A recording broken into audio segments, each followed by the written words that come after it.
In this video, we are going to analyze the ultimate reason why Lindor did not win MVP, but might have if some other seasons went the Mets' way. Because you look at his stats, he wasn't doing well to start the season, and it really held him down. He slashed 273, 344, 500 with an 844 OPS. Let's compare it to other years. 2023, Francisco Lindor is a 254, 336, 470 slash line and an 806 OPS. And notice, how in that season, how his batting average started off really high, but maybe not really. I was looking in the wrong column. But notice how he has a more consistent year. His year was more consistent in 2023. Or 2022, another example, where Francisco Lindor is actually in 273, 39, 49 with an 788 OPS. So, not as good. I misread. But again, more consistent throughout the year in 2022. Whereas 2024, there was a lot of inconsistency. Because, and look, in this video, I'm not saying that Lindor should have won MVP, nor am I saying that he would have won if he was in the AL if he posted these exact same stats.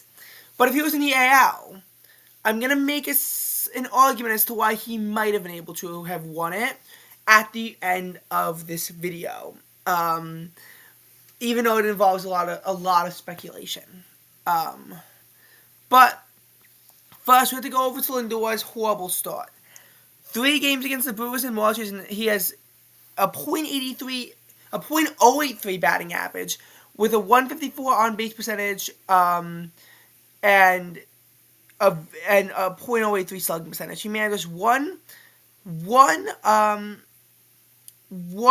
single and no RBIs, by the way, and 1 walk. You have to really figure as to how poorly things were going for Lindor at the start of the season.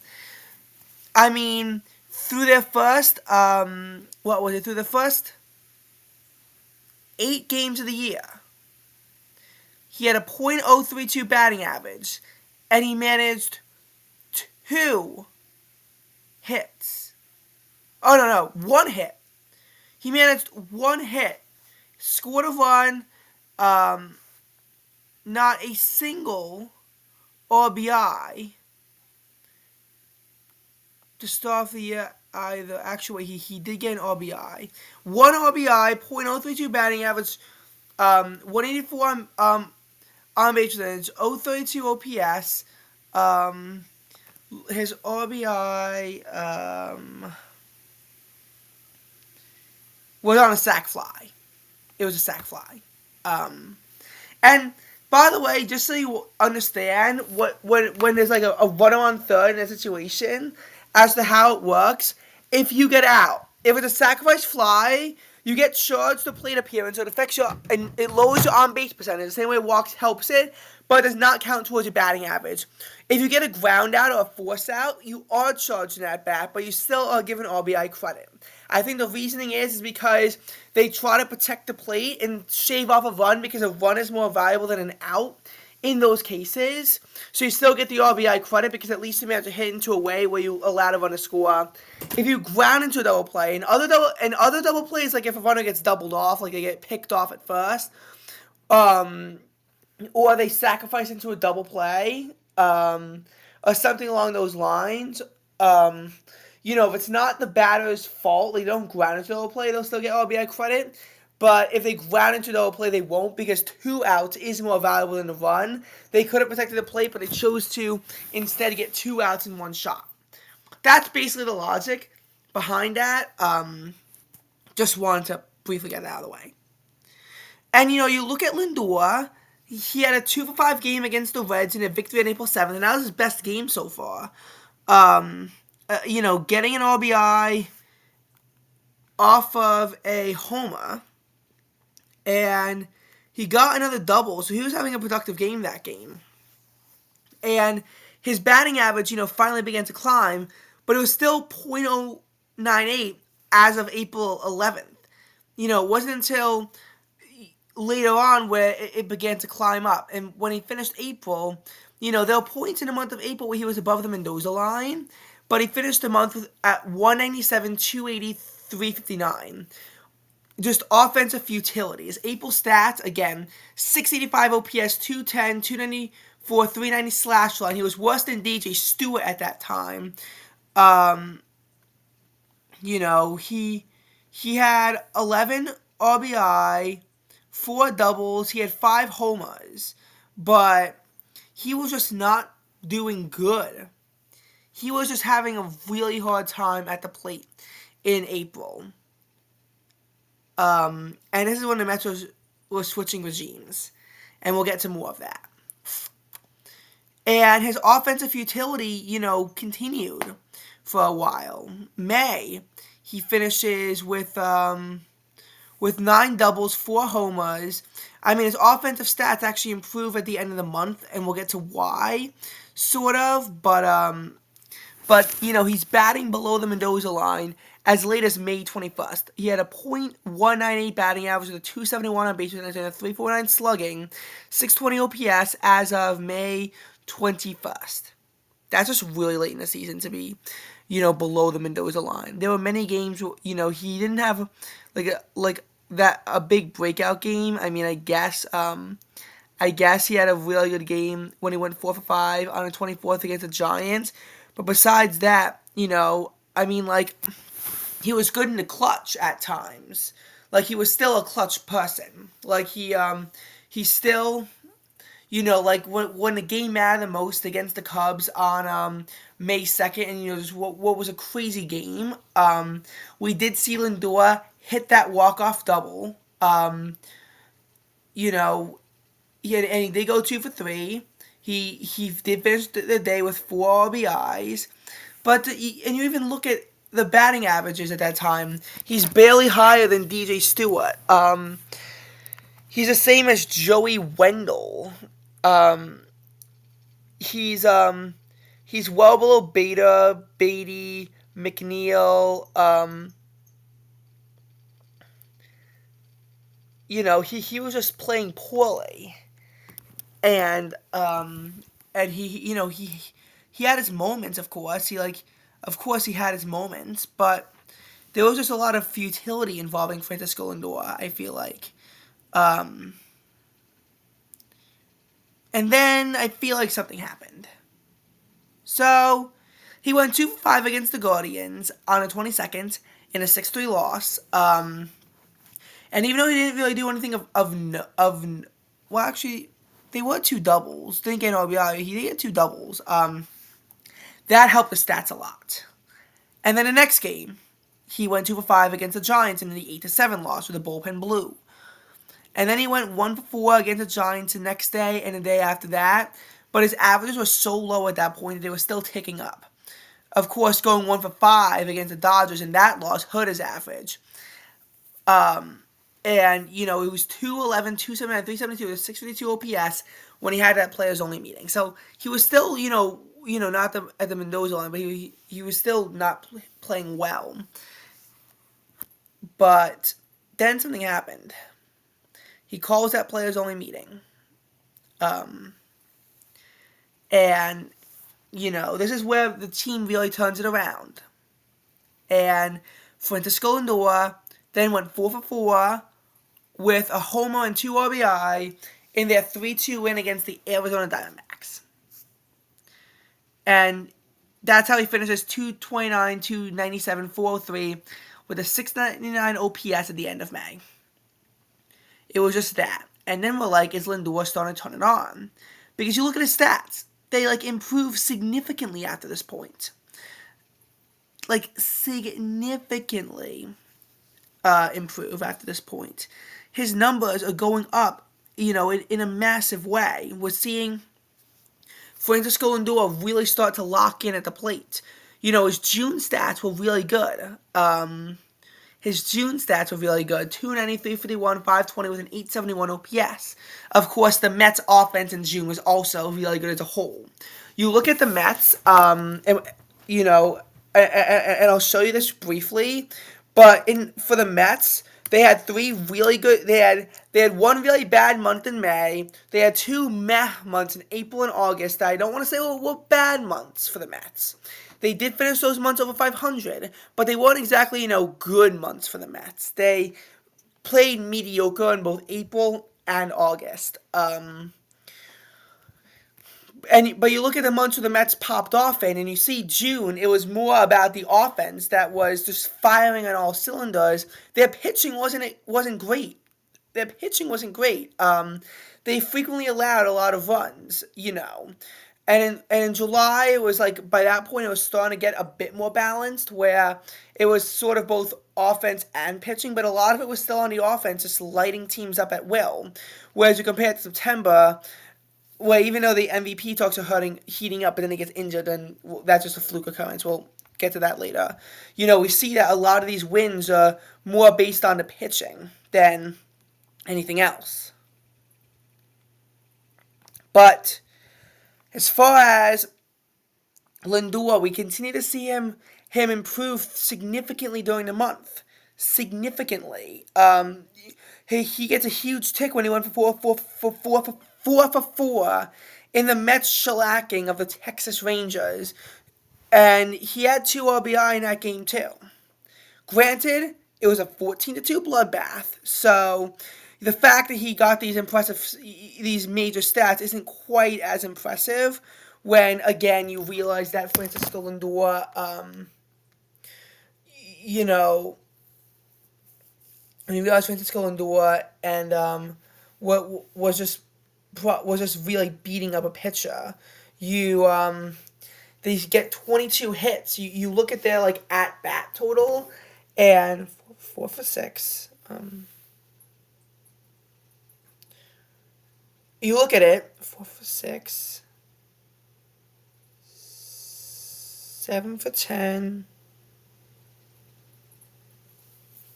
I think if they got 22 hits they have to get out 27 times. I don't know if they ever ground into the play. What I'm trying to get is that the Mets team as a whole had a batting average in the 400s that game. It wasn't the most impressive. They just lit them up. But and he goes quiet the next game against the Texas Rangers on the 18th in that comeback win by the Mets that he played no part in helping. But we see again the improvement. The finishing off 248, 313, 438 with a 751 OPS. We saw him improve significantly. And his stats were higher before he went 0 for 5 in that extra innings loss to the Houston Astros on June 30th. And of course, the All-Star break, and there's all this controversy about him not being named an All-Star. At the break, his stats were pretty good. 243, 329, 454 with a 784 OPS. Now, I can see that based on when the voting started and the stats were really futile, why people would be reluctant to name him an All-Star at that point. His stats were pathetic, and people, might not be crediting Francisco Lindor as much when the whole team turned it around, and many were just saying that it was a fluke, that the Mets were going to go back to being in the basement, go back to being worse, which, as we know, did not happen, seeing as the Mets made the playoffs. But he had some good games. And he was improving a lot. July, 274, 384, 587 with a 941 OPS during the month, so there were, a lot of extra base hits and quite a few walks. 9 home runs, 23 RBIs, and again, there's just this clutch factor to Lindor that you have to realize about him. That's part of why he, Mets fans regard him so highly, is because there was a huge clutch factor to him. Alonso hit more home runs than Lindor. Vientos likely would have too if he was in more games, and Vientos had 2 walk-offs. Don't get me wrong, Vientos had 2 walk-offs, but Francisco Lindor had more of a clutch factor. This game against the Pirates, he went 3 for 4 in this game, and more importantly, he hit the game winner. Not a game winner, it wasn't a walk-off, but like the Mets,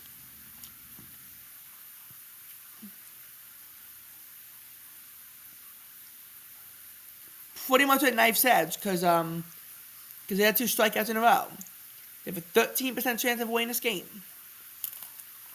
And then there was a walk. So, obviously it brought the Twins up to winning up to 1-4. But they were, again, down to the final strike. Final out, I mean. He punches in the go-ahead single, and the Mets win the ball game. I feel like the team went well and Lindor went. And by the time the month was over, he had 254, 331, 467 with a 798 OPS. As a slash line. So there was a significant improvement in him. Now, August. Lindor was a huge reason why the Mets survived August. The Mets entered August half a game out of a playoff spot, finished August, I think 2 games out of a playoff spot. So they lost ground despite finishing over 500 because the Braves, the Diamondbacks, the Padres, they all began to pop off. And the Mets struggled heavily. But Lindor was a huge reason why the Mets even survived August in the first place. Because if not for this, and this is where the MVP conversations really start to heat up. If not for Lindor, the Mets are going below 500 in August. Who knows? Maybe they sink back to a record below 500, barely over 500. They were 4 games back at one point. They might get even further out at that point. It might get really bad for the Mets. But Lindor, just played lights out in the month of August. Like, absolutely lights out. By the end of the month, he got a 269, 340, 48 slash line, 828 OPS. In the month of August, he had 6 homers and 16 RBI. Much better earlier on. And many crucial hits by Lindor during this time.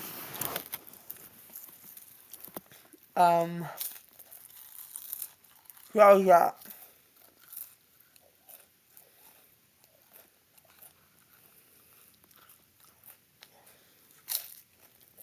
And we've seen multiple huge games by Lindor. Like the 14th against the A's is a good example.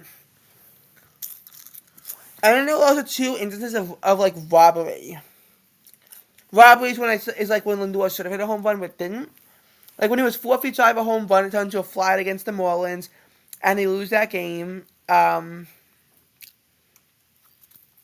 Or when one of his home runs was ruled foul by 10 feet, which turns into an out.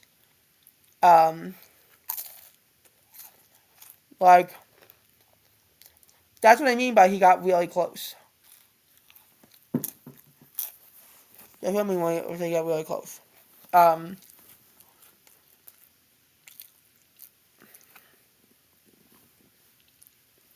Now September. He had 311, 382, 607 in his slash and 989 OPS.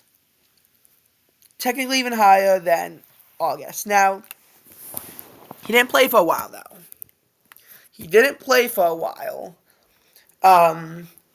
And he had 5 homers and 12 RBI.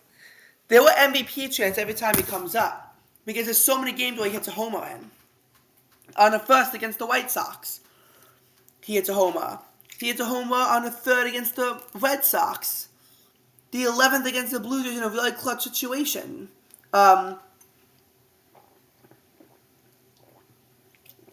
we see he doubles on a third and in the fourth in those games. He hits 3 RBI against the Red Sox on the third after getting one on the second and the first. But again, these stats weren't particularly amazing. They weren't particularly amazing. There were games where he was relatively quiet in. And then the 13th happens, where one of the weirdest plays by the Mets is really what hurts Francisco Lindor. He doubled the center. Beta scores on the RBI. He's out stretching at third. And this was an injury that sidelined him on the 14th. On the 15th, he comes back, gets a single, and is pulled because he's going too gingerly. And it's like, who knows how much longer is he gonna miss? And then the Mets popped off without him. Like, popped off. I knew when they were just going after the Nationals and the Phillies without Lindor, there was no shot. It was going to be almost impossible for him to win it anyway, but with how much time he missed, he was cooked. He came back on the 27th and went 2 for 4 in his return, but couldn't do anything with it as the Mets lost, and then just couldn't even get on base on the 28th. He actually had a 16-game hitting streak that ended in a win against the 7th, and he had, because if you look at all these games, he had, he always managed to get at least one hit starting on the 20th, and you look at what's it called, his on base streak, which went back 35 games and it ended on the 8th. So you have to look at that as well, because that also played a role in it. Because again, we talked about how he popped off in August. Well, he regressed in September. And then he got hurt. 29th, in that crucial game, he does hit a homer. 2 RBI, 2 for 4. He goes 2 for 5 against the Braves with 3 RBI, including a crucial 2-run homer. When we talk about clutchness from the Mets, their win against the Blue Jays, Lindor, top of the 9th inning, breaks up the no-hit bid with a homer, and that's what really allows the Mets to start popping off. Because you look at all these hits. You look at Iglesias. His hit was in the 9th. You look at Alvarez. His homer was in the 9th. Many of these other cases were the result of walks. You look at Tyrone Taylor. His double was in the 9th. So again, the Mets, that's how they won that game. He homered in the 9th inning to give the Mets the lead back when Edwin Diaz blew it in the bottom of the 8th, but they took the lead back in the top of the 8th. And Lindor also got a single in the top of the 8th to cut the Mets lead to only 1. And his final slash line, 273, 344, 500 exactly, and an 844 OPS. In the postseason, his stats were similar to his regular season stats. Similar. There were some absolutely crucial moments from Lindor, but really, the real hero from this for the Mets was Mark Vientos. If there was a such thing as an NLDS MVP, I think Vientos wins it. Obviously, there isn't such a thing for NLDS MVP. If there was, I think that Vientos wins it. If the Mets won the NLCS, Vientos almost certainly wins NLCS MVP because he played really hard, even in a losing effort, which is obviously admirable. But here's the thing as to why I think that Lindor was in a bad situation. And a lot of it comes down to, I think, the 2022 and 2023 Mets. Because in 2022, they go 101 and 61. But then they are one and done in the wild card as they lose 2-1 in that series to the San Diego Padres under Buck Showalter. The next year, 75 and 87, and he gets fired. Here's the thing, though. I don't think that, if the 2023 season is as disastrous as it was, that Showalter's getting fired, even if they don't necessarily make the playoffs. And in 2022, if they're in the AL, assuming that they're not in the AL West, where you have the Houston Astros, then, they're not in a wild card team in the first place. And I'm being dead serious when I say that. If they were in the AL, 101 wins, they're probably winning the division. Then the earliest they could lose is the ALDS, and they maybe make it further than that. Then Showalter isn't getting fired. You have to look at how the 2024 Mets turnaround was partially because the Mets had to adjust to Carlos Mendoza. And I don't want to make this sound like an indictment on Mendoza, because obviously he has done a very good job as manager of the Mets, and is the first ever rookie manager to take the Mets to the playoffs, and he took them all the way to the National League Championship Series. There were some really gutsy things that Mendoza did, or at least helped to do, like Vientos and Iglesias, getting them on, that there was no way that Buck Showalter was doing, and I don't know if the Mets make the playoffs without that. But one of the things that you have to realize is that Showalter had better experience. The hitting coaches were better under Showalter, or at the very least, it took time for Lindor to adjust to them. You look at April, and the Mets are winning games for a while in April, even despite their poor start. But a lot of those games are well, first of all, small sample size, because even, in a poor year, every team is going to have a good stretch. Every team is going to have a stretch where they do well, win a lot of games. It happens to every team. Even pitiful teams. There was a point where the Marlins won 4 series in a row. Didn't mean they were a good team, but they won 4 series in a row at one point. Again, the Mets might have won 5 series in a row to start, but bad teams can do that, and a lot of the wins were, really weird, too. Not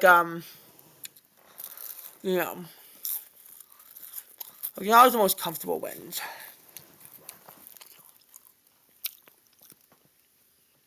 And you finish April barely above 500, immediately fall below 500, and then just get shelled. Shelled, and more shelled. May is just ouch. And look, the Mets offense is really bad, and even when it became good again, there were many games where they lost because of blown leads, or because their starting pitching just completely flopped. This was not a bad offense. This is a great offensive showing for the Mets. This is also a pretty good one. This was a pretty good offensive showing for the Mets. Couldn't come away with wins in those games, though. But I feel as though, look at the Mets. You look at that game together, playing was only mean 22 and 33, so 11 under 500, and look, especially the Lopez Sosa's glove, I am calling for Mendoza's hat. I absolutely am, because that's pitiful. The Mets turned into an embarrassment.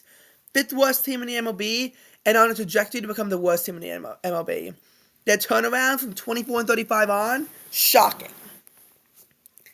I feel as though under Showalter, the Mets aren't as good, but they don't get off to that bad of a start. They have better matchup from the start, and he probably has better stats. Also, the American League had this team. You might have heard of it. They were really bad. The Chicago White Sox.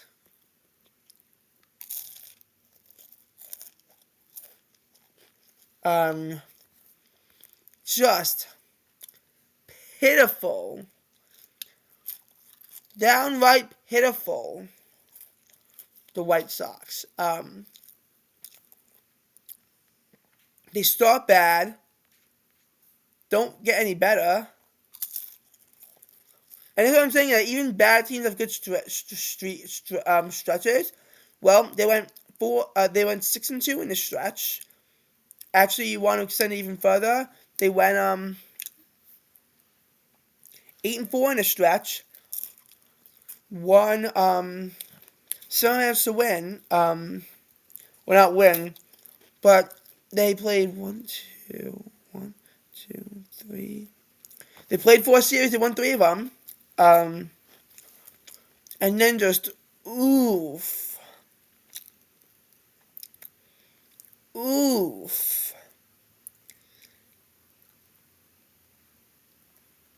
Yikes. Oh, God.